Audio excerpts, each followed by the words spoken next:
Greetings, Patrick here. 8 questions with, and a first of two shows this week. Very, very excited for this show. Very excited. It's been a long time since we've had it's been a while since we've had a heavy hitter like this. Actually, it does both movies and media. I think the last time we had someone on like John Fallon, our guest tonight, was when we interviewed Chris Alexander, who is also a filmmaker, and he also runs Delirium magazine. So, um, John, like I said, is not only a film director, screenwriter, but he's also director of operations for JoBlo, which is a massive site that handles a lot of all aspects of media. I think they have like 12 different YouTube channels underneath one umbrella. Uh, yeah, it's gonna be a lot of fun talking with John tonight because of that. We're also gonna be talking about extreme horror tonight. Extreme horror thrillers. We're going to talk about a couple of movies. I want to get John's input on his movie Malicious.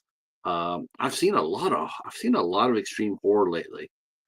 No Tears in Hell, Malicious, just Brute 1976. Um, yeah, it's like okay, it's not really necessarily in my wheelhouse, but it doesn't mean I won't go inside there and take a cut at it. And so I watched Malicious first. Man, that movie's a banger. That movie is super, super strong. Um, we're going to talk about the star of the film. And actually, we interviewed one of the stars of this film already, in Nick Bally. And now we'll be coming back to that and talking with John about his leading man on that movie, a gentleman named oh, I want to say his name right. If I don't say his name right, I'm going to be bummed. Kevin Interdonato. Kevin Interdonato. He's the lead in Malicious, and like I said, I also watched No Tears in Hell by director Michael Cassie. Right, you could put those two in a double feature right there and be right at home, right? I mean, woohoo!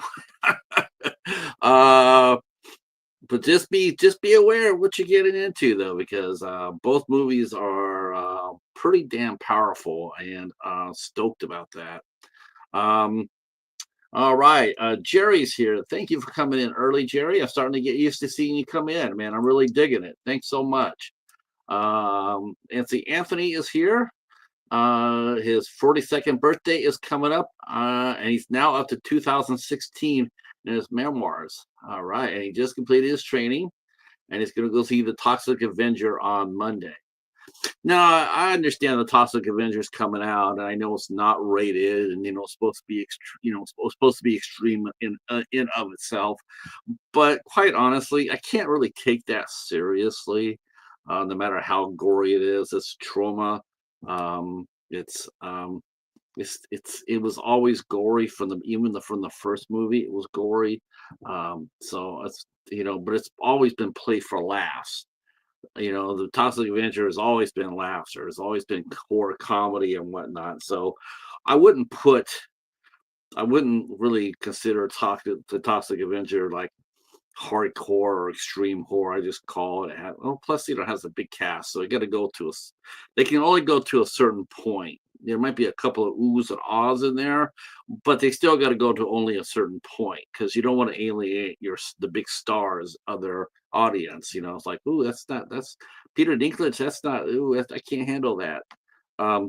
So we're just going to be talking mostly. We're going to be talking mostly about the two films I mentioned. Plus, Kevin's got another movie, which is very interesting. Definitely want to talk to him about that, called The Shelter.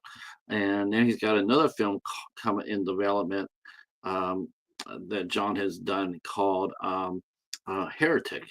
And I really was curious about that because, as you know, A24 released a movie last year called Heretic, that had Hugh Grant in it. And so I was really surprised to see, when I saw the title of John's movie, I'm wondering, will he keep the title? Which I hope he does. I hope he keeps his title because it's always an interesting title. Or will he move it? Will he move the title to a, will he have to replace the title? All right, so John will be here momentarily, but I do want to take a couple of minutes out here to shout out our good friend Sean Jackson from the Mighty Cinema Squad.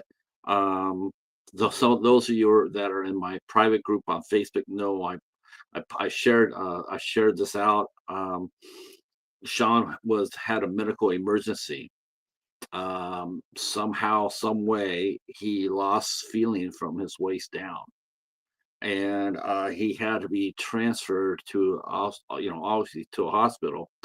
um, it could have been much worse, and I didn't realize this either. I didn't realize this until I was reading about it, but Sean had been struggling for a little bit.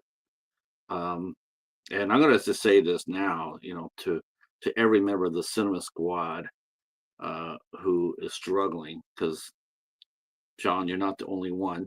um, you guys can come over and bend my ear. More feel free to come over and ping me, and we'll have fun. I miss you guys a lot. I miss the cinema squad. I think I was actually wondering what was going on because we hadn't heard anything since the Rubber Duckies. But from what I understand, is that Sean was struggling a little bit, but he took positive steps, and I think his positive steps saved his life. That's what I'm thinking. I'm thinking that if he had been on his road, might not have made it. But because he had taken steps to face his problem head on, I think that gave his body a chance to recover. Now it's going to be a very long road for Sean, and there is a GoFundMe. I shared it in my group. I'm going to share it out again. I'll probably just end up doing a live, and we'll just have people come by and donate to the GoFundMe. I'll just do a push. You guys can come over and say hi. Um, might even do it after the show tonight. Actually, to tell you the truth, either that or I'll do it on Friday. Just want to give Sean a shout out, let him know that he's loved. I have nothing but respect for him, and so it's not lost on me that I'm talking to a film journalist and one of my best friends, and Sean is also a very respected, at least by me, very respected film journalist, and and and and he's probably the only one that truly understands my infatuation with Haley Bennett. In fact, I told him that he has to get well. He has to hurry up and get well um, because Haley's new movie's coming out this fall.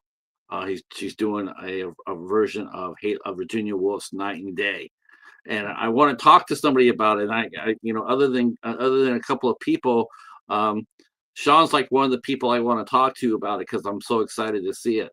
Waffles is here. He came here to congratulate the Yankees on a sweep this week. They swept Washington. Thank you so much for that, Waffles. Yeah, I'm pretty impressed with that myself. They banged out 6 home runs today and took care of the Nationals. Now they go to Chicago and they have to sweep Chicago too. So yes. Uh, Hopefully, we're going to be getting some live streams from Waffles here soon. We have to catch up on how his collection is doing. Yeah, Waffles, we have to go ahead. We have to do another uh, movie room. We have to go down there and check that out. It's been months since we've seen that. I'm sure Waffles is probably he's probably had to do an addition to the house to accommodate all those new movies. Um, I heard through the grapevine that Waffles has collected all the Criterions. Oh, your divorce is final. Thank. See, I can't I can't really celebrate that, man. I'm bummed. I'm bummed for you both. I know we talked off camera about the problems, but still, at one point you two were in love, right? And you guys did love each other, And so it just saddens me that it does happen. And divorce does happen, but it saddens me. I'm always, and then of course, and of course, what really saddens me is, I understand divorce happens, but I've had friends who've gone through divorce, and the one thing I've always said over and over and over is try to go out as friends, no matter what. Try to go out friends, share custody with the kids, if you have to pay support, don't be late. Don't be late on that. If you get, visitation rights or split cut, do everything as you're supposed to do to keep it friendly. And it makes it for a much better experience, not only for you, but also for the kids, because the kids don't want to see the parents fighting. Talk about a horror movie, right? So, yeah, yeah, so that's the best thing you could do, is just to try to make sure that you guys stay friendly with each other, and um that's what I was wanting to go back to Sean and the Cinema Squad. um I'm just really, we're all praying for him. We're all praying for you, Sean. We want you to get better.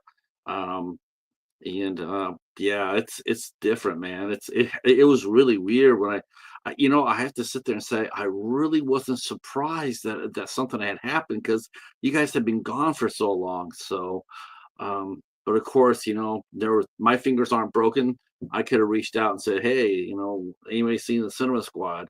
So that's on me, and it just tells me sometimes. Uh, I had a young man walk by my house. I was out there doing yard work. I hadn't seen him for a long time. I really didn't know him that well, but I do know him.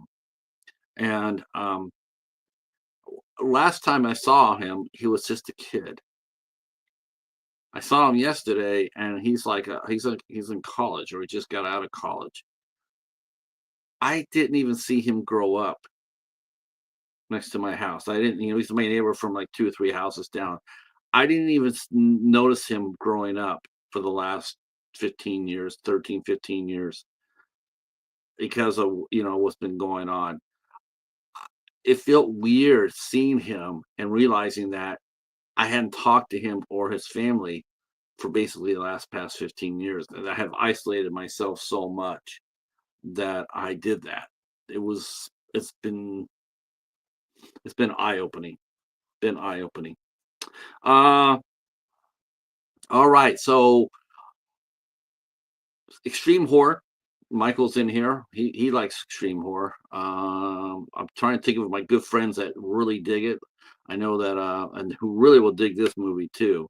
It was really it's really different than seeing Nick Bally playing a bad guy, because he's played a good guy and everything I've seen him in so far, and I was really shocked at it, and that ending, boy, the ending of Malicious, man, that's a corker.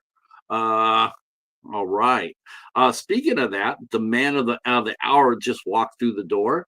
So let's go meet film director, screenwriter. He's done some acting underneath his belt. He's the director of operations for JoBlo. The man has so much on his plate. I'm surprised he's able to lift it without another 10 people helping him. So welcome in John Fallon to 8 Questions With.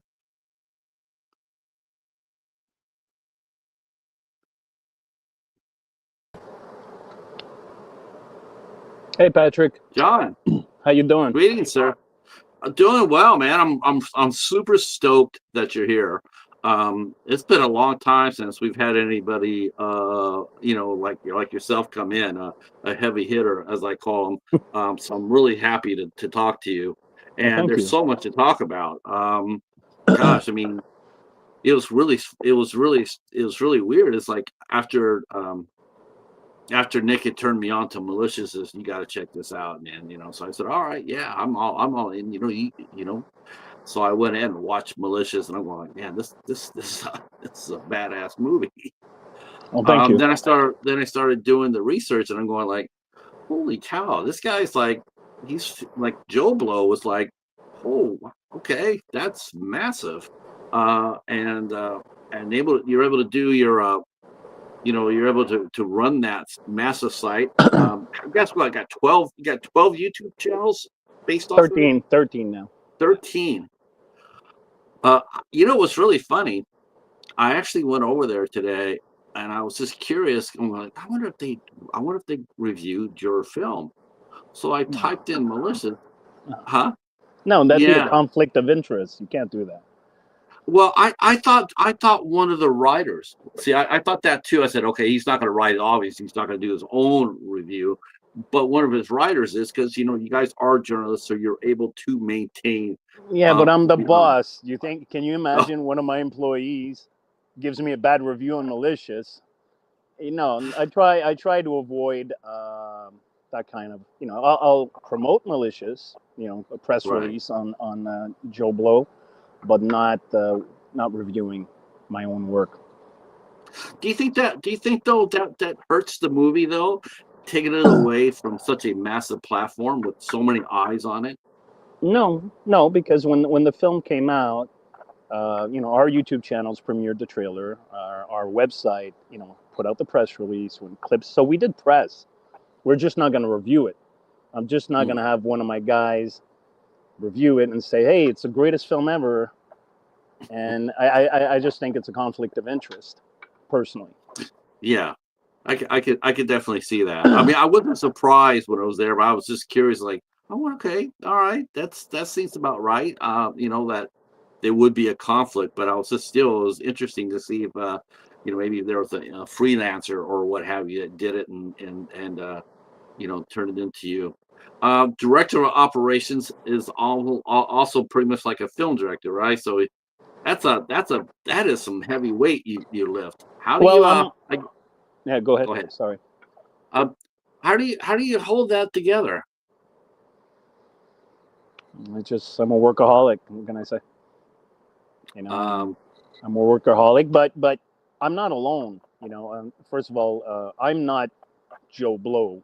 Burge right. Garabedian, who founded JoBlo.com in 1998, is JoBlo. And I came on board the website as the Arrow, where I started a horror movie section of JoBlo called Arrow in the Head. And that's in 2000. So now, 25 years later, I am the director of operations of JoBlo and our YouTube channels. And, we have obviously substantial staff. Yes. But yeah, I just want to give credit where credit is due.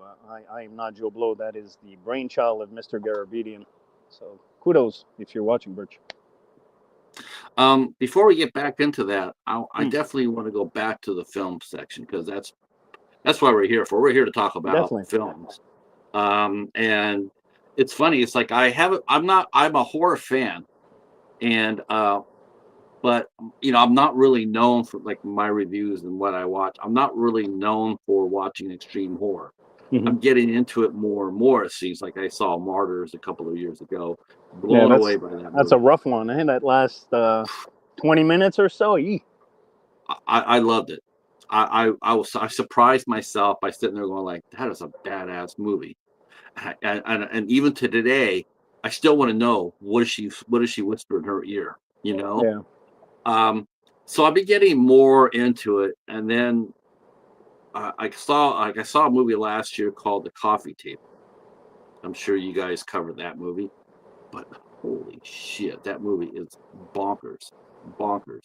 Really? Then this year I got to watch Malicious, and then I got one from Michael Cassie called No Tears in Hell, which Jesus Christ. I mean, that both Malicious and No Tears in Hell. I said before you got here, I said that is a double feature ready to happen. That needs to happen somewhere on some theater because both those movies will have you talking to yourself afterwards. Malicious. let's talk a little bit about that. But Sure. before I do, I'm gonna go back to your beginning. There's something I suspect in you, and tell me if I'm wrong. I have a feeling you're a spiritual man. Yes, I am. Yes. I have I saw some of the films that you worked on and going like, I have a feeling that I have a feeling that I'm not too subtle. Yeah, yeah. yeah. I was sitting there going like, okay, I have a feeling faith is very important to him, despite the movie, despite a movie like, well, Mhm. well, actually, Malicious, in a weird, twisted way, you could actually say it's a spiritual film. I In a mean, you could weird, actually, twisted way. Yeah, yeah. I yeah. mean, and so hey, Mika and Kira, welcome in, welcome in. Meet John Fallon, who is a film director, screenwriter. We're going to get into his background now because I want to know how it got got started for you. Were you a writer first, a filmmaker first? No, I started off as an actor. Okay. I went to film school for 2 years, and I got out. And my uncle, who's a producer, a film producer, it was like, okay, so now you're going to go direct movies. And I was like, no. I'm going to direct movies, but I'm such a great natural actor that I'll put myself in them and I'll become a big star and I'll be it. And my uncle, and of course I was fairly young at that time. And my uncle said, look, do me a solid, get into a proper acting school, do 1 semester. If at the end of 1 semester you don't think you have anything to learn, then quit. So I did. And I stayed the whole 3 years in acting and then started acting from there on. And eventually, acting brought me to writing. And then I was really good at writing, still am, I think. And I started working as a script doctor on the side to make money. And then I had to learn to produce out of necessity, even though I hate it, to Yeah. eventually lead me to direct because nobody was going to produce the shelter. Nobody was going to, which was my first feature, nobody was going to finance it for me. So I just did it myself. And directing was my holy grail. And I achieved it for the first time with the shelter. Yeah, The Shelter, that's really interesting film. Michael Perry. Hmm. And again, it goes back to what we just mentioned before. How did you come up with the concept for The Shelter? Had that been something that had been cooking up in your head as you've been, as you were pursuing acting jobs? Was that the first time you ever wrote out your first screenplay? No, The Shelter was not my first screenplay. Even before The Shelter, I had written films that got made, like action films, sci-fi films, but not that I directed. The Shelter came about. I'm from Canada originally, and it was winter, and I went to go see a hockey game. And when I came out of the hockey game, there was a homeless gentleman sitting on the floor, freezing his Patuski, asking for money. So when I passed by this homeless gentleman, I took out like a couple bucks and I gave it to him, and I kept walking. And as I was walking, three questions started popping in my head. How did this gentleman get here? Where is he going next? And what does the man upstairs? What's the purpose for this man in accordance to the man upstairs? So when I got home, I wrote those three questions. And I started marinating, and it was actually the hardest script I ever wrote so far. It took me 3 years to crack it because, and if you've seen the film, you know it's a very weird, surrealistic, ambiguous film. It's like the Book of Right. Job, but twisted, if you will. So that's how that came about. Now you got into producing before you got to directing by you didn't have any choice by it. I was actually because I'm always curious to see how people look at the different terms, producer or executive producer, co-executive producer, line producer. They all have different jobs and different Hmm. meaning. Yet at the same time, they don't always follow the set rules of that job. Someone can be a producer, but end up doing second unit work and stuff like that. Hmm. Um, what got you in, what got you in, like okay, you're acting. You have a few acting credits. You still act.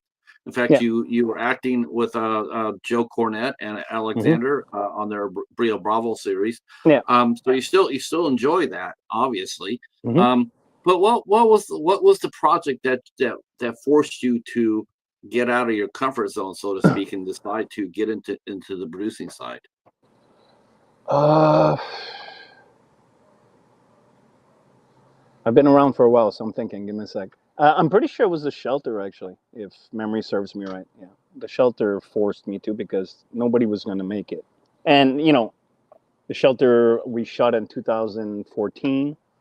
It got released at the end of 2016 by Uncorked Entertainment, and I was still, fairly. I wasn't young, but I was younger than I am now. So.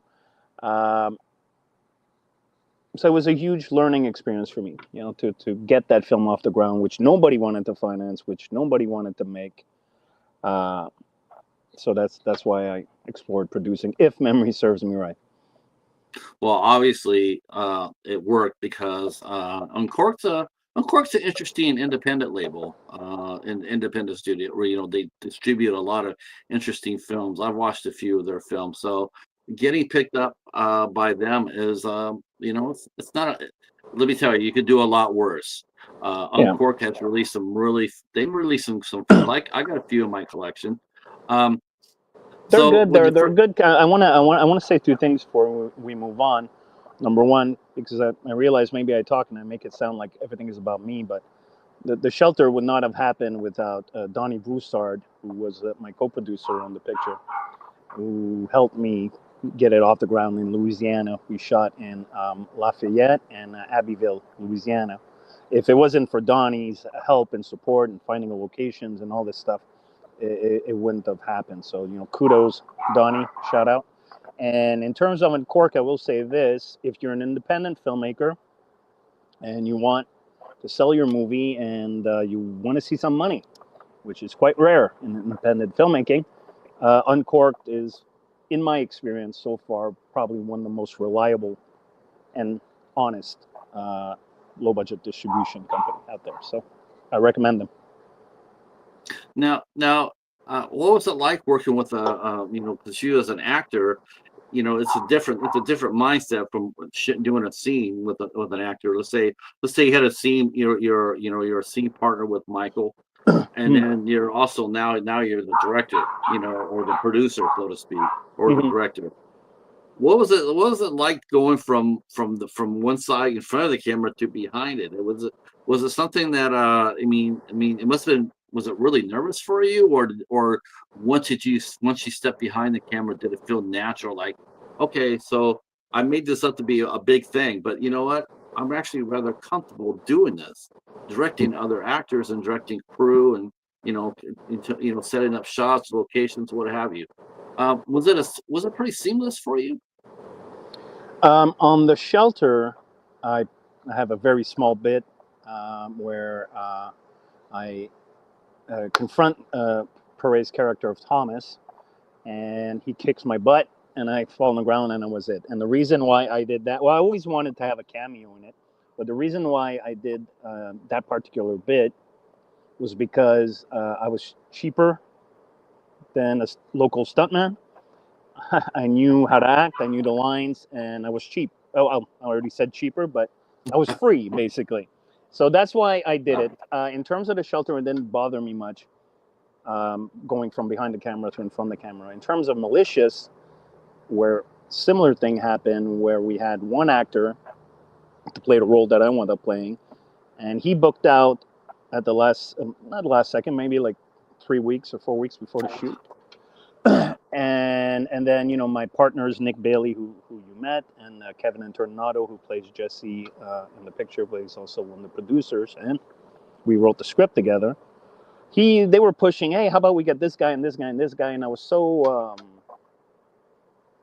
butthurt, I guess, if you will, and kind of I'm like, no, fuck it, nah, I don't want anybody else. I'll do it myself because I have stunt background, I know how to act, I know the lines already, Sure. so no problem. But on Malicious, yeah, I'll never do that again because I was so involved behind the camera, and the role was bigger than my little bit in The Shelter. and Right, going back right. and forth. Something I didn't want to go act. You know, I'm like, cut. On Kevin, and then okay, now it's my turn, and I get my DP. I'm like, show me the frame. Okay, cool. And then it's my turn, and I'm like in my head, I don't want to act right now, man. I want to direct, but I was forced to. So it's through doing things that you learn. So I learned for future reference, one little bit, that's fine, but a secondary role in a Oh. film I direct, no bueno. Yeah, it does. It does sometimes. I think it's the Hitchcock effect, where every director tries to, they always try to put their little signature in. Whether it be a cameo, a walkthrough. I know one director who, he's got everybody seems to have some sort of directing quirk, and the one I remember more than actors who appear in their own films. This one guy in every film that he makes, he puts a box of Pop Tarts in his movie. That's Every funny. movie has to have a box of Pop Tarts in it. And That's you and you and you, hilarious. and you sit there, yeah, you sit there and you start looking at the film, looking for the Pop Tarts. Um, so I mean, the Hitchcock thing, though, I think that's sort of cool, though, myself. I mean, if you get to walk in there, you're maybe the delivery guy, or the guy fishing on the lake or something, and someone walks by and sees you, but sort of like a Stanley. I think that's sort of, I like directors that do that, put themselves in their movies like that. I think it's entertaining. It's like, oh, okay, there he is. But for Malicious, yeah, that actually raised up a question too Hmm. about that. I guess I'm going to ask that now, because I've been dying to ask you this ever since I saw the film. What was the why? Who were the two guys that were coming up? I knew, I knew you were going What to were say their that. roles? Yeah, what were their roles in the movie? Because I was like, I don't know who they are, and I don't. It's like I'm waiting for. I was sitting there going like, are they going to go? Who are they after?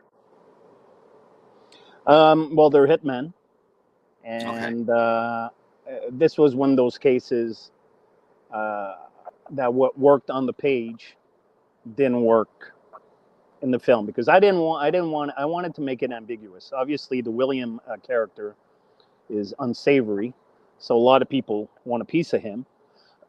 So right. I had these two hitmen coming after him for something unrelated, but Kevin and I didn't feel that we really needed to explain it. It didn't really matter.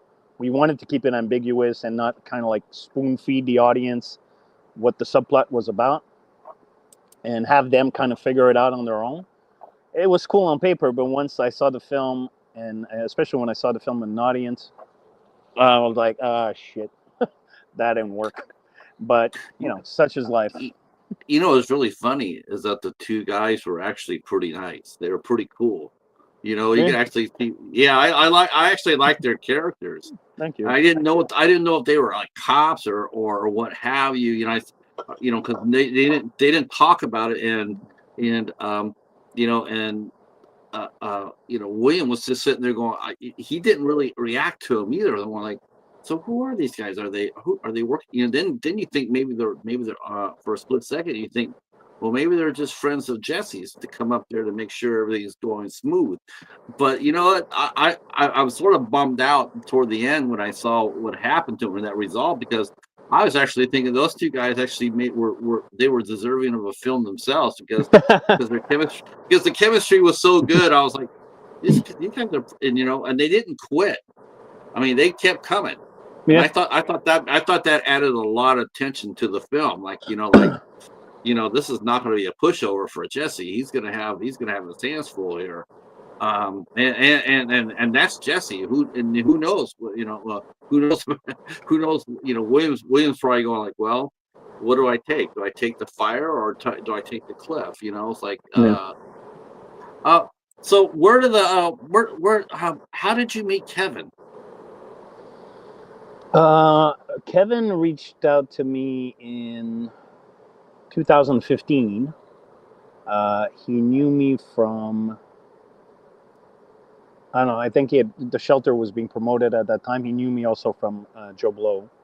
And he just wanted to connect, and we connected. And I think I met him in person at a market at a certain point, and then we got on the phone, and we started, we got along very well and everything, and wanted to work together. And tried and it didn't work, and tried it didn't work, and then uh, when the pandemic hit, that's my neighbor's dog. Sorry about that.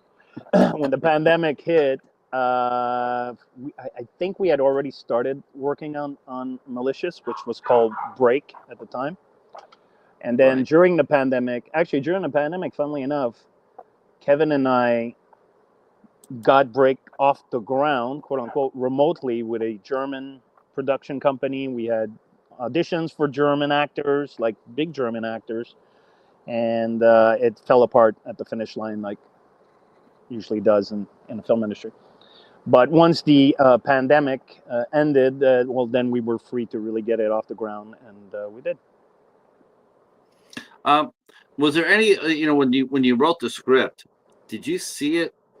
Did it come across as on screen as you intended it to be? Because I think having Kevin as Jesse, I think he was a wild card. His performance is the movie. It drives the whole damn thing. Um, Yeah, he's incredible. well, He's that incredible. that's one thing. Writing the script and having Kevin as the lead, I knew I didn't have to worry about him at all. I call Yeah. him my De Niro. Kevin. Mm. Kevin, from my perspective, acting wise, in terms of his intensity and how he gets consumed by his roles. Mm. To me, he's at that level. He's a De Niro, a Pacino. So, and I loved working with him. We actually lived together during when we shot Malicious. We have two houses: the house of the movie, and across the street was the house where the crew and the cast slept. And some of them actually also slept on the set. But Kevin and I were alone, separated in a little cabin. And this guy would be up like 4 or 5 in the morning, going to the gym, not eating his broccoli, and he was really disciplined. And we had really long nights, but he'd still be up every morning, going to the gym. Especially because, I'm sure you've noticed, he's shirtless for a certain period for the last act. Basically, he's shirtless the whole time. And I told him, I'm Y- like, dude, if you want to put a shirt back on, so you could, get some hours of sleep, I'm okay with that. So I know I'm going to stay shirtless. It's like he becomes an animal. Right. And he trained his ass off. So yeah, no, Kevin. It was funny. I mentioned this when I was talking to Nick that there's the scene where the daughter gives Jesse a cigarette, and he turns around and and I'm looking at that and going like, yeah, that I'm not convinced with that one. He doesn't really look. He does not know. There's no way that guy's smoking, like that. Because I'm thinking, like that would give it, it's going to give the character off because this guy does not look like that. He looks healthy, Yeah. absolutely like a rock. And he's sitting there, he's like putting it in his mouth and going like, yeah, I'm not really buying that one. I don't see him doing that. There must be something else going on here, which really helped the movie perk along. But it was like one of those rare incidents where he sees someone on camera that doesn't know how to smoke. It was really it was entertaining as hell. Um, but his intensity, how as a director, I mean, I think it's safe to say that he's probably been was it the easiest to direct a method actor like that? Or Oh yeah, or no, do you but we. really have to Yeah. rein it? How do you rein in an actor who is so much not everybody's just going to walk up to De Niro and say, "Yeah, cut. Can we get over here, Rob, and talk a little bit about this?" I don't see that happening with a De Niro. So was that easy to do with an actor of Kevin's stature when he's so much in the character? How much of a leash do you give him? Creative, I guess, creative freedom or creative leash. How much do you give an actor like that without losing to parody or Well, it depends. Like everybody in the film, whether Nick, Kevin, Melissa, um, Alex, I had a different approach with all of them, all in accordance with their personalities. Kevin, mm, I was lucky enough that I'd known since 2015, and we shot in 2022, and we spent enough time together for me to know how Kevin operates. So okay, before the shoot, we drove from Jersey to the Poconos. It's about like a couple-hour drive. So we talked a lot on the drive, and basically, very long story short, I'm like, dude, I know you know how to act, so I'm gonna keep it really short with you, and he appreciated that, you know. So basically, Kevin would do a scene, I'd yell, cut. I'm like, Kevin, come here, come here. I'm like, you're at 10, give me a 6. Okay, cool, let's do it again. So I kept it really short with Kevin because I didn't really need anything else, you know. The danger of a role like Kevin's role is that the Yes. guy's yelling the whole movie. That's the danger of it. You don't want a guy to just always yell and yell and yell for an hour and a half, because then it loses its potency like halfway Yes. in. So I would, with Kevin, I basically directed levels, you know, of intensity. Sometimes it's good to internalize, for example, you know. When he asks a question, what was it? Question number 1 or whatever, did you ever do blah, blah, blah, blah, blah? And he says, Nick's character says no. And you go on Kevin, you see it in his eyes. You know, it's percolating behind his eyeballs. And then, he just launches and beats the shit out of him. You know, that's internalized. It's powerful, you know. I asked Nick about that. I asked him about what was it like to, you know, your character, and you know, there are some scenes where the camera's just on Kevin as he throws this, you know, but there's scenes where, you know, you pull back so you see the whole picture, Yeah. and he's still throwing, and he said that he said it was scary, and I'm going like, I see that, I mean, I like it, you know, and again, it's like, you know, and I'm sitting there going like, man, this is like twice, and this is the first, you know, once in a while you'll get a performance like that from a movie. But you know, I'm sitting here and I'm watching Malicious, and I'm going like, holy, you know, like holy shit. And then I'm watching, and you got to watch this movie. I mean, you could review this one. I don't know if you've seen it or not, but I'm talking a little bit about it because it's like I said, they could be spiritual sequels.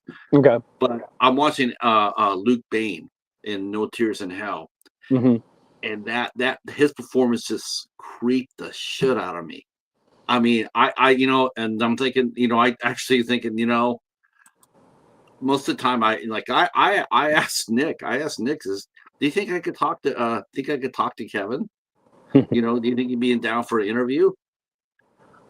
I didn't do that for the first time in 600 interviews, John. I did not ask for an interview for you because honestly, I was scared. I was scared of him. He would, you know, and I was, you know, and I probably would have felt the same way with Kevin if I hadn't talked to Nick. You know, like I'm seeing Kevin, and I'm like, yeah, I'm probably gonna pass on that because that guy could probably walk through my camera and beat the hell out of me. Yeah. So it's obviously in your, as a director, was this the most intense performance that you've ever seen in any of your films?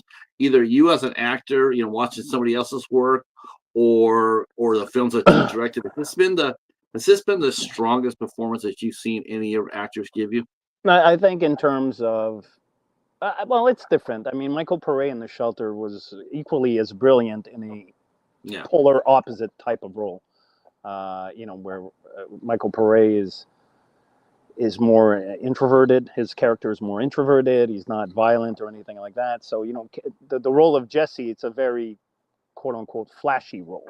You get everything Yes. with Jesse. You know, you get the violence, you get the moments of tenderness with the girl, or when he's outside having a cigarette before he goes do the do. So he's got everything in that role.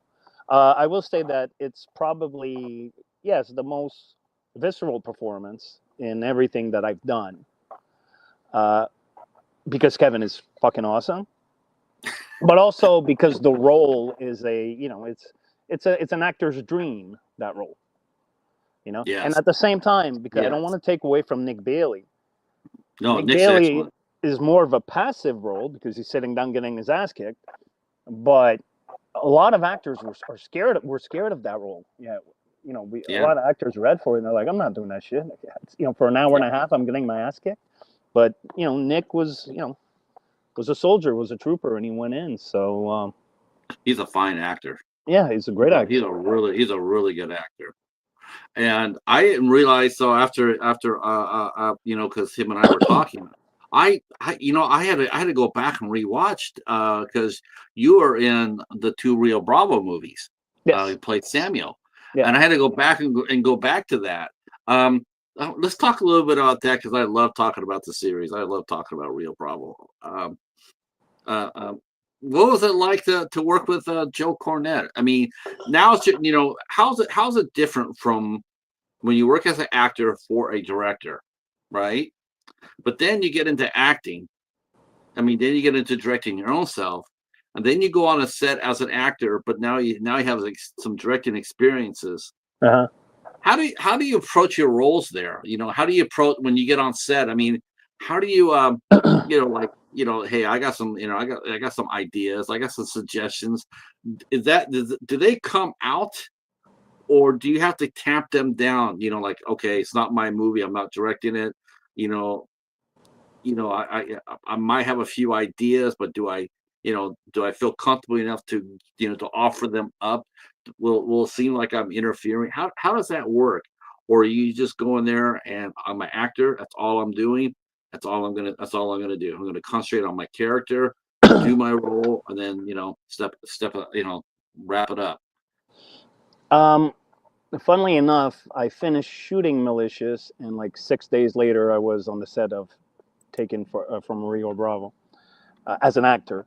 Um, no, the director is the director, and I let it's his vision. At the end of the day, the director is, in my opinion, but it's also common knowledge. He's the maestro. He's the general of the army that's going to take down the fort. So I don't get in the director's way, and I don't give him my input in terms of his shots or or the lighting or anything like that. What I do is that I'll come in, I'll know my lines, but I'll improvise. And if the director tells me to pull it back or to stick to the script 100%, then I will listen to the director. But that's not happened. On the 2 Rio Bravo movies, I improvised. I had some fun with it, and Joe loved what I did and was laughing his ass off, and that was it. But no, it's not. I don't feel it's my place as an actor to tell a director what to do. Although that's me, because I've had actors come up to me that worked under me as a director, tell me, "Well, John, I think that shot would be," and I'm like, how about stay out of my lane? Just go learn your Right, lines. right. So I think it's a little bit disrespectful, but that's just my opinion. I know some directors, they'll sit there and they'll give there's 2 thoughts. There are some directors that want you to do what's on the page, and there are some directors that will sit there and say, you know what, I'll give you a little bit of give you a little bit of freedom. Let's see if we can improvise a little bit. Hmm. Obviously, digital cameras today enable that to happen so much more easier than they were, back in the days of film. Back in the days of film, you weren't doing that because film cost so damn much. Hmm. With digital cameras, you got more freedom to do that if you're so inclined. But I think directors are like, guys, if I do this one time, then every single movie I'm going to be doing afterwards, every actor is going to come up there and want to talk to me about improving. And I don't really necessarily want to do that with every film because not every film will lend itself to that. I don't Um, mind. I just want to make sure that we're talking about the same thing. I don't mind an actor comes up to me with an idea in terms of their roles and say, "Hey, I want to try this. I want to try that."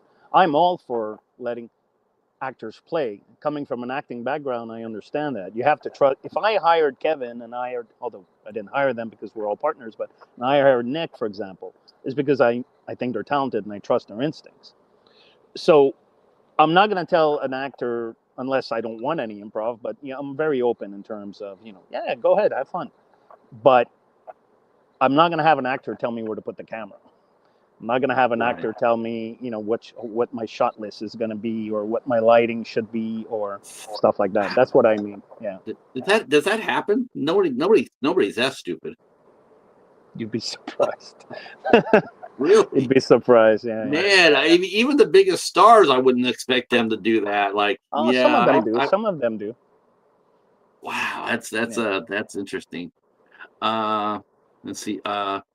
John, is always great to see you as a guest on a horror documentaries.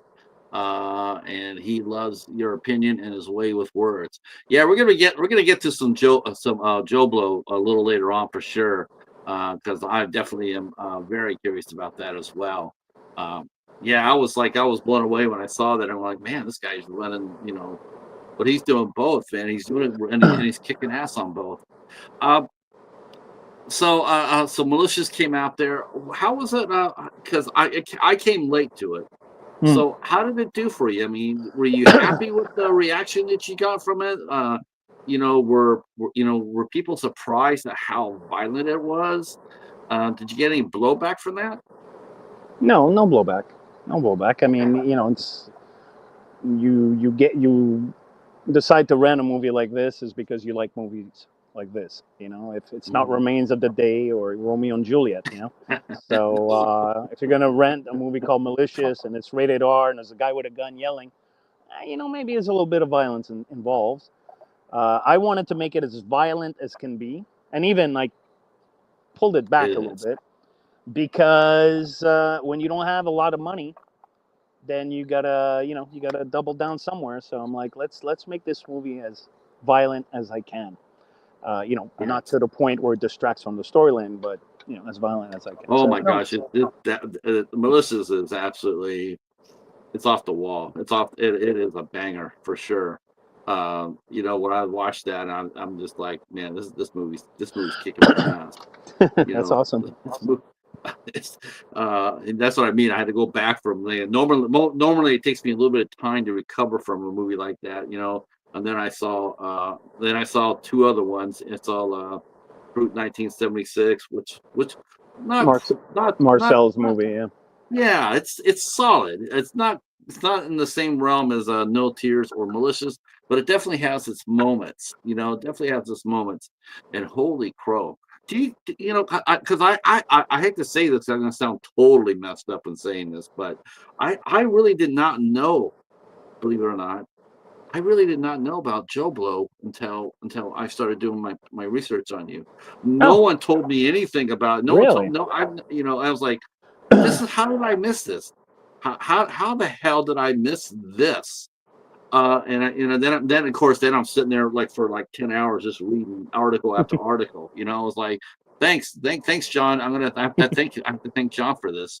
Um, what was it like to Okay, let's just talk a little bit about that too, now because I'm all over the Sure. place a little bit. It's all good.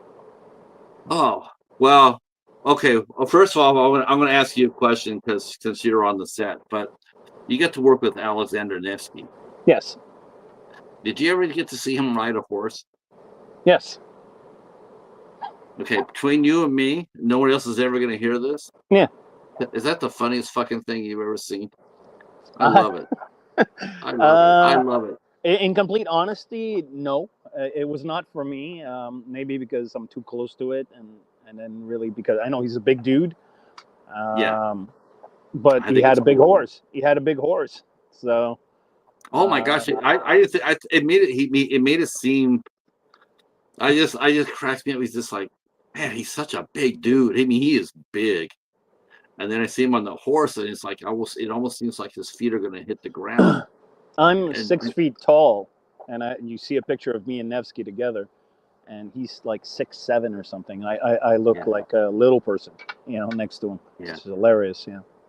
great guy, man. I have so much fun with that aspect of that series. It's like, like because I've talked to Joe about it before, and I'm going like, man, we gotta ring out like a Clydesdale or something for him, because he's so big.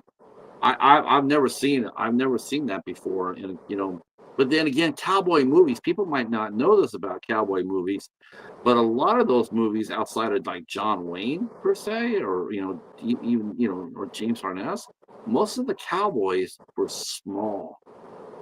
They were small. They're like 5'8", 5'9". I think Alan Ladd was like 5'4", and they had to use Hmm. apple boxes for him whenever he did his movies. He had to use apple boxes because he was so short. No. And yeah. And that's why when you see him on the horse, the horse looks so much bigger than they are because they were cast to the size of the horse. Yeah. But um, So what was it? What? How did you get? How did you meet Joe and Alexander? I mean, do these kind of collaborations come up a lot between film directors? Do film directors? I've always asked this with actors. Like, do you guys get together and just talk about different roles and different parts or different auditions? Is it the same with directors? Do directors call each other up and just saying and just to chew the fat, saying what No, do you got going on or no? no. I mean, I have obviously friends in the industry that we keep each other in the loop. We talk and stuff like that. And in terms of Alex, I met him when I was gearing up for Heretic, which was going to be my film after The Shelter, before the pandemic decided to destroy it. So, but when I was getting Heretic off the ground, my producer at the time introduced me to Alex, who may or may not have been interested in being in the film, but that's how we met. And then through Alex, I met Joe when Alex asked me to be in the what's it called, the first Rio Bravo movie. Then I met Joe, and great dude, and that's it. That's how Yes. we all met. Yeah. Yeah, yeah, they're fantastic people. I have so much respect for the both of them. Um, and I'm always excited to hear what they got coming down the pipeline. I can actually say, and now I'm excited to see what you got coming down the pipeline. And let's talk a little bit about Heretic because I did Mhm. see that, and I commented before you got here. I said, like you got a movie called Heretic. Of course, then you have the Hugh Grant one that A24 put out. They came So after was me. something. Yeah, they came after me. Uh, now, well, how when you see something like that, how does that because is Heretic did you film Heretic? Is it in post production? Oh, you still haven't. It's still there. Oh, are you gonna bring Like, it back? I don't know. I don't know. I spent 3 years with my producers at the time getting it off the ground. We were right at the finish line. For the first time, I had a substantial budget, like millions of dollars, and the pandemic just blew it the fuck up. And after, and then I'm sure the pandemic was an experience for you. The Yeah. pandemic was an experience for me, and once the pandemic spit me out, I went straight to Malicious, and I kind of lost the drive for Heretic. So I'm not saying never, but for now I've parked it, putting it aside, Right. because I did give it everything I had, and I did get to the end. But then the good Lord said, "Not now, not yet." So I said, "Okay, that's fine." Okay. But my co-writer from Heretic, Karim Sherigan, and I are working on another piece within the similar era, so Knights Templars and stuff like that, but something more. Heretic was a lot like Unforgiven. I don't know if you've seen Unforgiven with Clint Eastwood. Yes. Yes. So it's very dramatic. It's very a character study and everything. And after the pandemic, I feel I just want to have fun. So what Karim and I are writing together is just let's just have fun, action and ass kicking and heads lopped off, and of course there's some depth, but not as much as Heretic. Heretic's a heavy movie, man. It's a heavy movie. So it took a lot of your energy out when you had to put it down. I've Yeah. seen I've seen writers do that. I've seen writers. I've asked them that if they have a writer's box, and that is where whether literally or figuratively, where you have a script or a novel or what have you, and you just hit a wall with it, for any sort of reason, and you just put it aside. And then during a rainy ass day when you're not going anywhere, not doing anything, you can go revisit it. Like, hey, let me just take that out and let me just add some things to it. Maybe it'll re-jump you. Of course, that is very frustrating though to lose the financing for a project like that. It's totally out of your hands too. That Hmm. that's got to be the most frustrating. Um, Yeah, what's the but it's best part? a. Oh, sorry. Go ahead. I was gonna say, well, what's the best part for you? What are three things about directing really make you happy? Like, you get up in the morning, you have your bowl of Wheaties. What are three things as a director that really make you excited to hit that? Um, well, directing is the ultimate form of creative expression. because you control everything. You control control is a strong word, but you know what I mean. You're leading everything. You're leading the actors. You're leading the crew. You have a vision in mind, and you're creating it. You're making it happen. So I love the creativity that comes with directing, which is like creativity on steroids. Then there's working with actors. I love with actors. I love collaborating. I love speaking with them, hearing their ideas, watching them do their scenes, and I'm like giddy seeing the lines that I wrote come to life through these people. It's a beautiful feeling, and directing is definitely filled with obstacles. The less money you have, the more obstacles you have. But I kind of get off on it. I kind of get off on the fact that there's going to be problems, and I'm going to have to solve them with my team, and I enjoy that in a weird, messed up way. So the challenge, I guess, yeah. So what came first for you? Becoming a film journalist with JoBlo or directing? What did you do first? I did acting first. Okay, so you did acting. Yeah, I did acting first, and then while I was acting, the JoBlo thing came up, but I never considered myself a journalist, even though people did, which is fine. I never did. I was just a guy that knows movies, knows how to write, and has an opinion. That's it. Is that, did I go to journalist school? No, I did not. Just because I look under the hood of a car doesn't mean I know I'm a mechanic. So I had a lot of resentment actually with it, to be honest, for a bit, because I became successful as a journalist, which was never on my list of shit I wanted to accomplish in my life. But things happened the way they happened, and over time, I kind of embraced what I created. But yeah.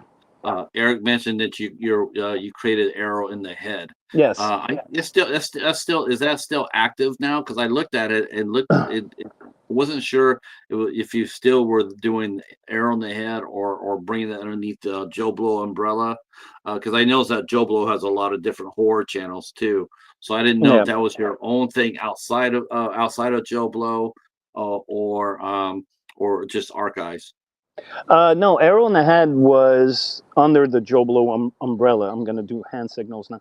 Was under the JoBlo umbrella. So it was JoBlo and Arrow in the Head under the same umbrella. But maybe 4 or 5 years ago or something, for SEO purposes, search engine optimization purposes, Arrow in the Head became JoBlo Horror, the website I'm talking about. So you could read really in fine print, Arrow in the Head, that, but really pretty much the branding has changed and it's become JoBlo Horror because it helps the whole of the site. I'm not going to go and do a whole SEO lesson, but it was for the best of the whole. But then JoBlo Horror Originals, which is one of our YouTube channel, that one I'm very hands-on in with my administrator, Lance Velchek. So it's kind of morphed into Arrow in the Head in video form, JoBlo Horror Originals. So I'm very passionate. Of course, I'm passionate about everything that I work on JoBlo, but JoBlo Original specifically is my baby. Yeah. I take it from the Arrow in the Head. I take it that you grew up watching a lot of horror. Horror is your favorite genre. Is that safe to say? Action is my favorite genre. Action. Yeah. I grew up on horror first, and then as a teenager, I segued into action. So both genres I love, and if you mix them together, even better. Horror action, come on, can't go wrong. From Dusk Till Dawn or shit like that. So or Aliens, even though people say it's sci-fi, but for me it's horror action. Yeah. But I love both. But action is Rambo and Commando and Terminator and First Blood and Cobra. These are all. I'm a big Stallone guy, so these are all my favorites. Thoughts about the Marine? The Marine with the John Cena? Yeah. That's okay. I don't know. I didn't really do much for me. Robert Patrick rocking it. I mean, of course. What? You know what? seriously, as a director, I mean, there's got to be a core. There got to be some actors that you just want to work with, like a Robert Patrick, that just fucking just elevates everything that they're in, right? Like as soon as you see Robert Patrick, you know you're in for, you know you're in maybe not the best movie per se, but you know you're gonna be fucking entertained, Yeah. right? You know, well, you know, some of mine are Casper Van Dien, Dina Meyer. You know, as far as actors that they just elevate everything they're in.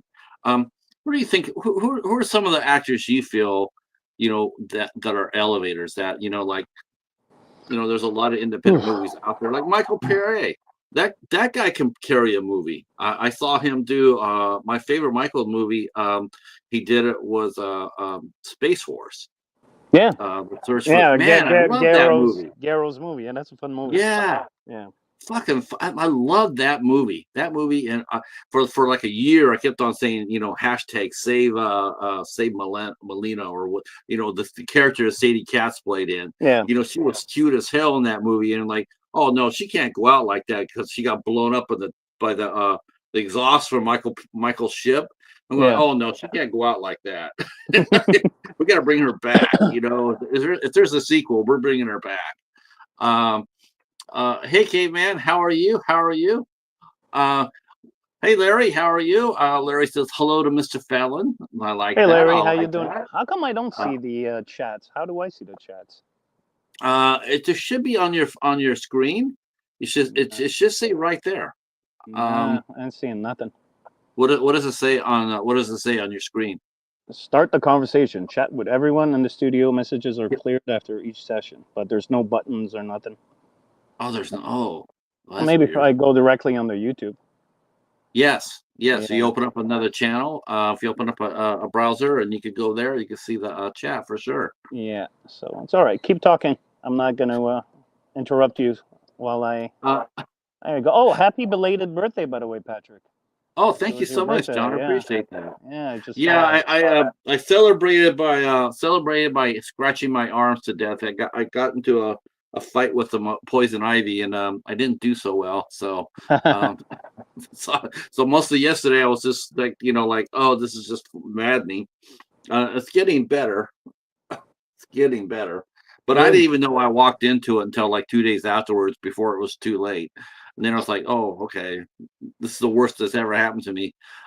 What's one of the funniest things you've ever had experience underneath one of your sets, both as an actor or a director, that just made you just stop and just laugh your ass off? Mm. The credit card bill at the end of the shoot? No, I'm kidding. That was a joke.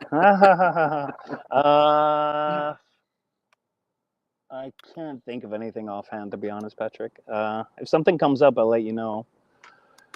It was Okay, I want to. Okay, we're gonna go back to the acting because we were talking about that, and I personally feel, I don't know, maybe because I'm on just Johnny Come Lately, but man, why do I have a feeling like, to me, you know, I hope it happens, but why do I have a feeling that Kevin's destined to launch? Like someone's going to take a look at that and go like, you know, that guy needs to be in one of my in a big budget movie because he is fierce as fuck.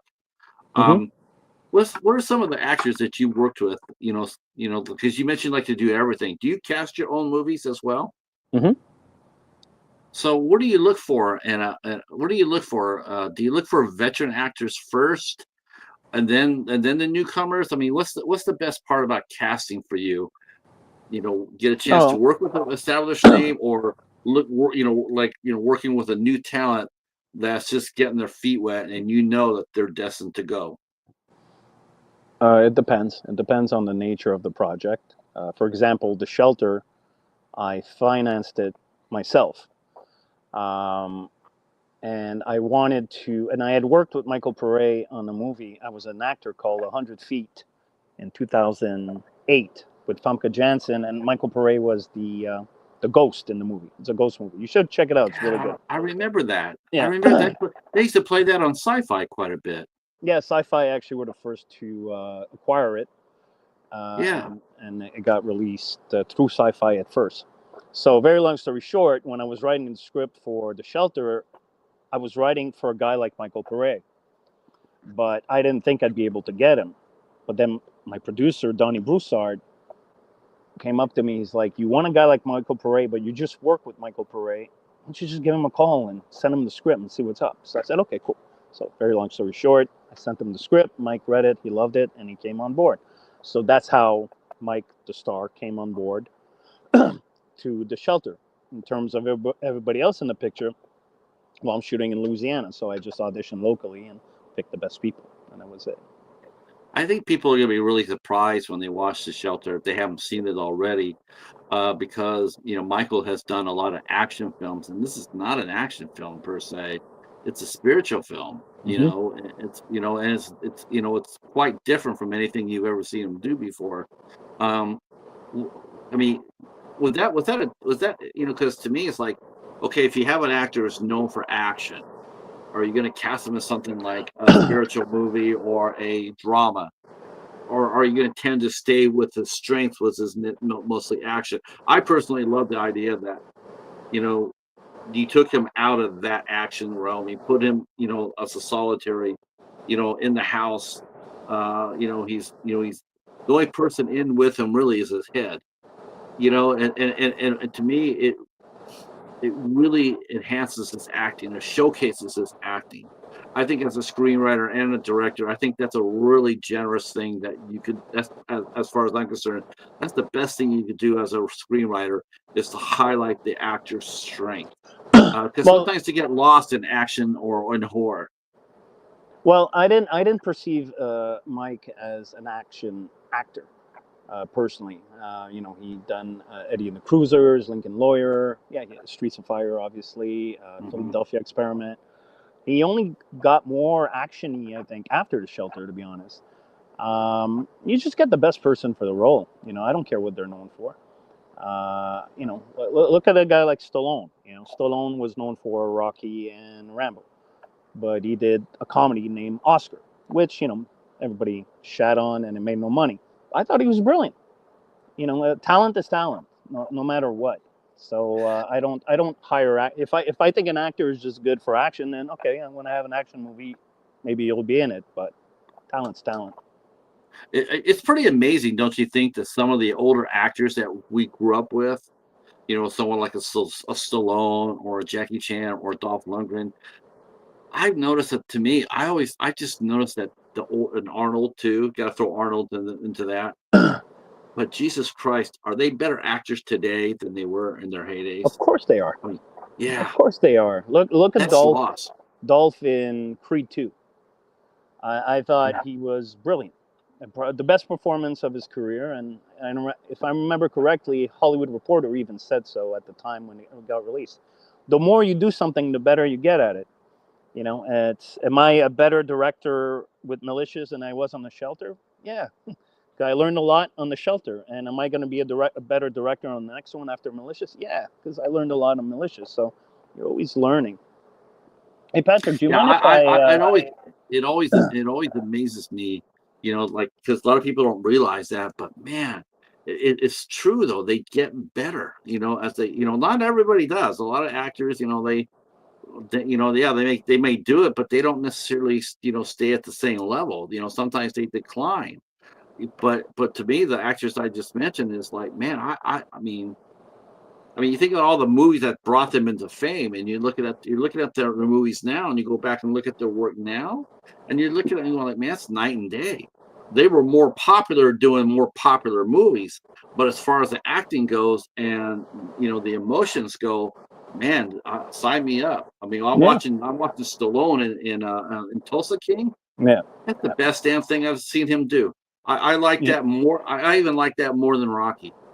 I Easy thought his Tiger, Tulsa King easy Tiger, easy, his easy. his his character, and the thing is, he's not afraid to show his vulnerability. He's not afraid to show his age. I mean, come on, what actors would do that these days? They're always protective of that image. But here he's sitting there, and he had one scene where I guess he's with the girl, and he goes, "Yeah, I'm like 76 years old." On the camera, and he knows his character, and I'm like, that's amazing. He's admitting his shortcomings. It was a really good piece of acting. Um, But let's go back to JoBlo. I know we're going back and forth here. How do you approach reviewing now? Now that you've done, I now that don't you've done review. on the other side, I don't huh? review. I Oh, you retired don't from review. reviewing in Oh, you did review. 2016 or 17. I retired Wow. from it. Yeah, 2017, I think. And You yeah, still no, get the urge still once in a while? pardon me. Do you still get the urge to do it once in a while when you see Not a at all. movie? Not at all. Not at all. Um, no, I do. I do it. Of course, I do it. It's because I'm a fanboy. I'm still a geek. I'm still a guy that loves movies, and I love talking about movies and debating movies. And but that was one thing when your job is to review movies. It kind of sucks a little bit. Sometimes I remember at a certain point when I was, the arrow and arrow on the head, I was like, I'd love to just go see a movie and I enjoyed it. And that's it. It's done. I don't have to fucking write about it and shit like that. But look, it was a good run, but it was never what I wanted to do. I enjoyed it though. It was fun, but I'm also happy it ended. With that Now, said, for the Arrow in the Head fans out there, I am working on an Arrow in the Head book, which will have all of my reviews and, of course, little blurbs from me and stuff like that, and pictures and all this shit. So I know my reviews are pretty much impossible to find online right now because once my reviews, by the way, Patrick, are fairly what's the term? Politically incorrect. And once society switched into this very sensitive solar system, if you will, the company took my reviews offline to protect the company because I was kind of like Howard Stern, Dice, Sam Kinison. I was really going for the kill and everything in the name of humor. But now humor is not legal. So there you have it. So the well, book, yes. how would you? What's been the what's what? Okay, let me ask you this now. As a director and as a producer, do you read your own reviews for your movies? And has someone reviewed a movie of yours that has like had you like grinding your teeth, going like, wait a minute, that ain't right. No, actually, this is the beauty about Arrow in the Head. You see, Arrow in the Head was in the year 2000, so we were like kind of like the pioneers of the internet. And when I started to get successful with Arrow in the Head, that's when I got a lot of fans, but I also got a lot of "you suck, kill yourself, go fuck yourself, you're shit, you can't write." So for like Really? years and years and years, I'd get love and abuse, love and abuse. So by the time like The Shelter came out, which was actually mostly well reviewed, the negative reviews just went over my head. I didn't feel anything because Arrow in the Head kind of conditioned me to be able to read negative things about me and not give a fuck. Did So people actually come? That's funny. It's funny you mentioned that because it surprises me. I mean, I guess there's some. Let me go to the chat here. I'm bypassing a few people. yeah, I wanted to Um, take a moment to answer some of the chats because I'm going sure. from Let me. screen to screen. So I want to see. I got John. What are you using for the stream? I'm on Apple Caveman Movies. I'm on a Mac. The Horror Cat Dad. Yes, I visited the. He's asking about me visiting the Prometheus set, but it was the Alien Covenant set, and yes, it was amazing. I bet. Yeah, no, that was something different because Ridley Scott shoots everything, does everything practically. Obviously, there's some Yes. VFX and shit like that, but like Alien Covenant repeats much like Prometheus. The space jockey set of the original Alien. So when I was in Australia on the set of Alien Covenant, there was a tube going up to this huge like warehouse, but on stilts. So I asked like somebody I worked on the set, I'm like, where the fuck's this lead? He said, go up. Go up, you'll see.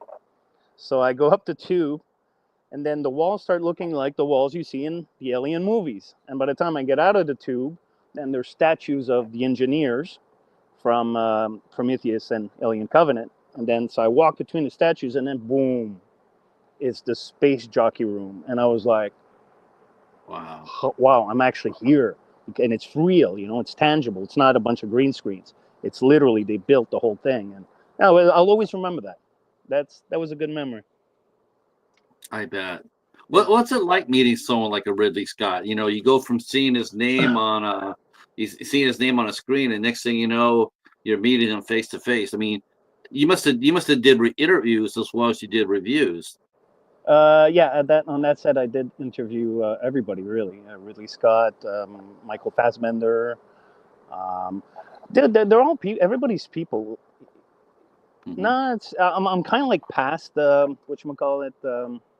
You still, well, you say you still fanboy out once in a while, don't Yeah, you? I thought, dude, I watched Cobra in 1986, Stallone, like all the time. You know, I have a First Blood Rambo figurine, you know, in my office. You know, so that's what I mean when I'm a fanboy. But I don't. I guess I've been in the business long enough to just see them as people. One of Right, my favorite celebrities I ever met, and it kind of oh, I'll just tell the story and you'll see what I mean. Was Arnold Schwarzenegger, because after he finished being the governor of California, he came back with The Last Stand, which right, was shot in right. New Mexico, and the production company invited me to visit the set. So very long story short, I visit the set, blah blah blah, and I'm in the cafeteria eating lunch, and this gentleman comes up to me. He's like, "Can I sit here?" And I look up. It's Arnold Schwarzenegger. I'm like, "Yeah, go ahead." So he sits down. He's like, "I'm Arnold," and I'm like, "Yeah, I know who you are, dude." And he start laughing and everything like that. And then we just start shooting the shit. And yes, he's one of my childhood heroes, but he's just another human being. We're all human beings at Right. the end of the day, you know. So yeah, of course, if I meet Stallone, for example, I'll be like, "Holy shit, that's Stallone!" But again, he's still a human being, you know. So Yeah, I guess I don't I get still, starstruck. Starstruck. That's it. Yeah. I still get a couple. You know, I still get starstruck too. You know, not very often. I worked in live music for 10 years, and I saw hundreds of well-known bands and worked with them. So I came that, you know, and doing this is basically it's just an extension of that. So yeah, I'm not like, you know, I'm not, you know, but I still have my fanboy moments. Oh, for definitely, definitely. But who has been your favorite? Who's been like? Give me your three favorite interviews that you've done, or four, because I know this is one of them. Thomas Jane. Oh Thomas yes, Jane. Yeah, Thomas Jane is. Well, I met Thomas in San Diego Comic Con. We parted together, and he's a trip. He was a trip, and we interviewed him not that long ago, maybe a couple of years ago. He's just a great personality, a great talker, a great guy. So Thomas Jane, Arnold, obviously, and Van Damme. Van Damme, Van Damme had come to Montreal to promote Expendables 2. And I interviewed him, and it was supposed to be 10 minutes in his hotel room, but we got along so well, it took 2 hours. So you yeah, I have love that. the studio rep coming in, you know, and John, you need to go. And Van Damme's like, no, I'm talking to my friend. You go, you leave. So then the rep would leave, and me and Jean Claude are just shooting the shit. So yeah, That's the yeah, Van best. Damme, Jane, and Arnold, yeah, definitely, That's the best. That's yeah. I love that. Um, Van Damme's mellowed out quite a bit, don't you think? I mean, Well, he's sort of a we're all getting old, dude. I mean, yeah. you I know, mean, some people want to live that life all the way to the bitter end, but it does seem like Van Damme has gotten the reputation of being a lot more easier to work with and to communicate with. I mean, you know, I like hearing that because I personally, man, one of my favorite Van Damme movies was Swelter. I thought he was so good in that. actually Very didn't see that. underrated. I didn't see that one. That's very underrated. It's a very underrated movie, but Swelter is a great movie. Let's see. See, it says, yeah, it says that's awesome. You just need to meet Sly. Uh, yep. Yeah, He also says, I always enjoyed your show with Lance, with the Manson Bros. yeah. Uh, Thank you, thank so you. what's next for you now? I mean, as far as film wise, where do you got lined up? Got a new project going, getting ready to cast, or All I'm are you gonna be doing the Rio Bravo movie first? um in terms of Rio Bravo, I'm not sure. Like the third one, I'm not sure if I'm going to be in it or not. We'll see what Hmm. happens with that. I am writing at the moment pure horror script. For years, because of my success as the Arrow and my knowledge of the horror genre, everybody would tell me, John, you need to direct a horror movie, a real horror movie. And then I did The Shelter, and everybody's like, "What? What the fuck is this?" Yeah, I mean a horror movie, you know. So then I did Malicious, which has horror elements, but it's more of a thriller than a horror movie. So I'm writing a horror movie right now that's like really, yeah. You see Malicious as a more thriller than a horror. I thought it was more. I thought it was pretty damn extreme. Oh no, I it's mean, it was, violent. It's violent, but yeah. there's no supernatural elements, for example. So, Uh, like The Shelter had supernatural elements, but it's more, a reflection of faith and, a right. man, forgiving himself for his own sins, blah blah blah. Malicious has some ass kicking, but it's a thriller. It's like if The Hand That Rocks the Cradle was incredibly violent, it'd still be a thriller, or would it be a horror movie? I thought it was. I thought it was a.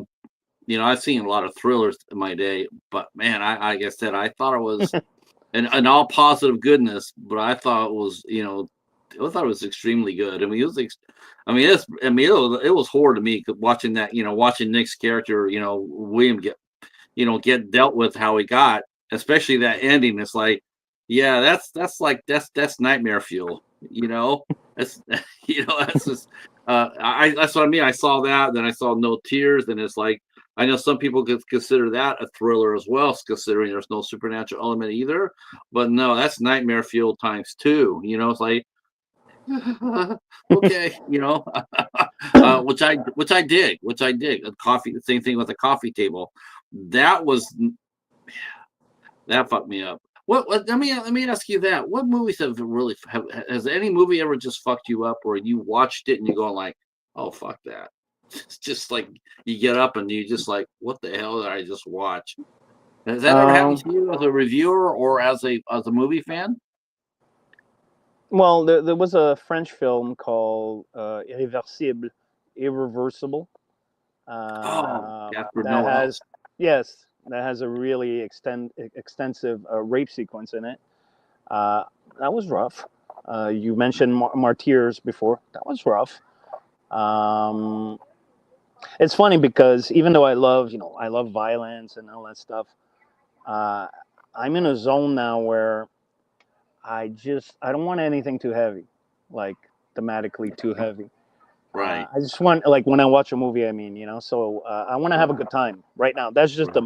the mindset that I'm in, and it's also one of the reasons why Heretic was set aside, because it's incredibly heavy, and I don't want to do something incredibly heavy right now. I want to do something light and fun. So like the horror script that I'm writing is more in line with Christine or Trick or Treat 1986, or even Nightmare on Elm Street 3, for example.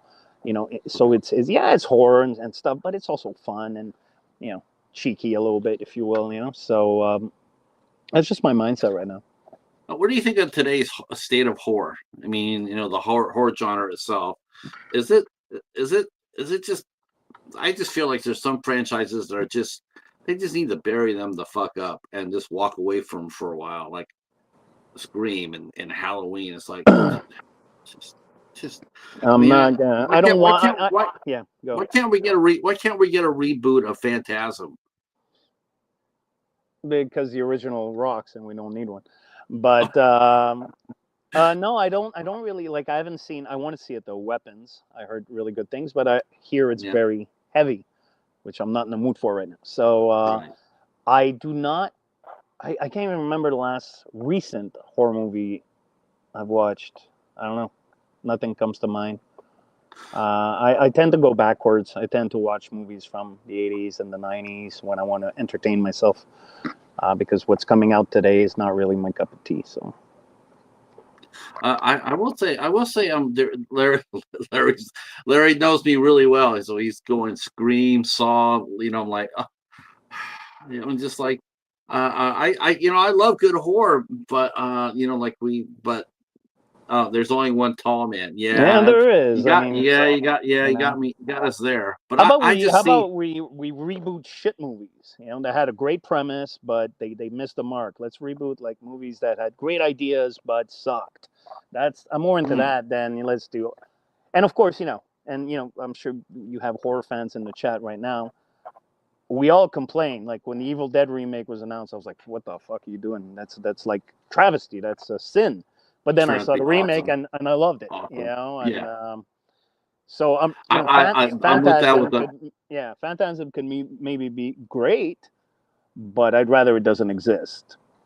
How about that? I felt the same with Dawn of the Dead when they remade Dawn of the Dead. I'm going like, whenever they remake, you're always sitting there going comparison to the first to the second, and it's so nice to be able to walk up to see a movie that actually better than the first one. You walk up there and go like, yeah, I'm so it gets you excited. Um, but some movies too, some movies were ahead of their time because of the constraints of the technology. Like I see some movies that were from the 70s or from the 80s, but they don't have the tech of today's filmmaker. And you want to sit there and say, well, maybe they can come back and redo that, try it again, with better tech, Well, but a lot of times, better tech today is VFX, and actually, I'll use The Thing as a great example. The original The Thing, much lower budget than the remake, prequel, sequel, whatever the fuck it was. Lower budget, much better effects than the VFX shit that they did in the follow up. So for me, and this is a matter of opinion, less money doesn't mean less quality. Sometimes when you have less money, you actually wind up with better quality. And I'll take the Mhm. stop motion in The Gate, for example, over VFX, or the puppetry of Gremlins over VFX any day of the week. I don't think that having Star Wars. Look at the original Star Wars, all model work. Look at the Yeah, prequels and the new one, all VFX. Well, the prequels were all VFX. Which one is better? I like the OG better. So I yeah, don't me know. too. Me So to too. each his own. I like the idea too. I like when they bring back. I mean, I like independent horror. That's my bread and butter. I mean, I know a lot of people love the big franchises and whatnot, but anybody knows me knows that I'm all about I'm all about the independent stuff. I am so much more for that. I think it's a lot more fun to watch. Um, I'm a huge ISC Midnight fan, though I'm sad it's gone. Yeah. I wish someone should do an editorial about that. Really, I pay money for that editorial. Uh, so something lighter, something more traditionally horror. And okay. Now where's it at in terms of is it pre-production or is it still being written? Writing, writing it. Okay. I, Do you I love write? the. Pardon me. Go ahead. Do you write actors into your scripts? What you write, like and then hope to get them or try to get them, or do you just write it and then go back and try to cast it? Uh, no, I mean, no. For the most part, I just write. I create a character. If an actor comes to mind, an actor like The Shelter, and I know it's because I just worked with Mike. So and I spent a lot of time with him when he used to smoke cigars. We smoked cigars together, talk shit. So when I came back to North America and started working on The Shelter, I had Mike in my head. So I had him in my head. But usually, no, I don't write with actors in mind. Hmm. All right. Does anybody have a round of questions for our guests before we wrap this up? Drop a few questions in the chat, and John will be happy to answer a few of the questions. My neighbor's dog really won't shut up, eh? You hear him I on know. your end? I think he's trying. I think he's doing a self tape. There you go. Let's see if we got any questions. I'm sure we got some questions here. Yeah, 2000 remake of Evil Dead was awesome. Got to talk to Shiloh Fernandez a little while ago. Super Nice. nice guy. Did you see Nice. Flux? Which one? Did you see the movie called Flux? No. Brendan Gabriel Murphy. No, I did not. Should I? Yes, yes, that's a great movie. That's a really good Flux. movie. All right, I'll check it out. Do you have any Uh, upcoming projects by Double Feature Podcast? Nothing set. I'm writing a horror thing, but there's something else. But I can't say anything until the check clears. So once the check clears, I'll let you guys know. okay. Um, so as a director, that is. So I got something in the wings. I should know by the end of October if it's a go or not. So we'll see. We'll see what life It's has in a store. is doing JoBlo a hands-on for you? I mean, is that every Yeah. single day you have to put your hands on it, Oh, or yeah. oh, Yeah. Because we have. I won't even talk about the website. The website is managed by Chris Bumbray, who does a fantastic job. I oversee, but I don't really need to oversee that much. But the YouTube stuff, that's a whole different ballgame. 13 channels. yes, Yeah, and you have writers, you have editors, you have narrators. And you have administrators of every single channel. So I'm on the phone, I'm talking, we're bouncing, we're creating. wow, So no, yeah, it's impressive. yeah. It's impressive that you do that. I mean, I'm in awe of it. I saw all the channels on it, man. You're running that whole thing. This is amazing. Thank you, and thank you, Horror So Cat no Dad. questions. No questions. Just great to see you doing stuff, John. Really enjoyed your show, and a big fan. That's awesome. Me too. I'm a big fan too, and Oh, thank you. I definitely hope we can get you to come back and visit us sometime soon. Yeah, I'll be, and like Arnold said, I'll be back. So no Uh, worries. all right, we have hit our mark, so I'm going to go ahead and start wrapping this up. I want to thank the chat for coming out and hanging out with us, Larry and Mika and Kira. I don't know what we're doing next month, by the way, Wonder Twins. Monty has not got back to me. We deep dive some movies, A24 stuff right now.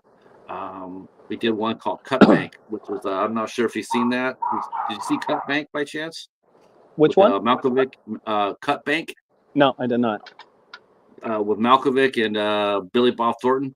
No. And that's a corker too. Oh yeah. And Michael Stolberg. Michael Stolberg was in that. Stole the whole damn movie. Okay. He's amazing in that movie. Yeah, I don't know what we're going to be doing in the next month, but I'm sure we'll get something going. For sure, Larry. Definitely. I guess you'll be doing a cat house pretty soon. And thank you guys all for coming out tomorrow night at 8 o'clock. We'll be here with actress Greta Volkova. She will be here with us. She is She works on a lot of independent horror out of the Midwest, and she is a very, very good actress and very sweet as well. And she'll be here tomorrow night and 8 o'clock, and hopefully you guys will come out and support that one as well. John, stay right where you're at just for a minute, but I'm going to go ahead and wrap this up and say goodnight to the chat. Thank you for your support. Without you, I wouldn't be here. Thanks again. We'll see you tomorrow at 8 o'clock. Peace. Peace.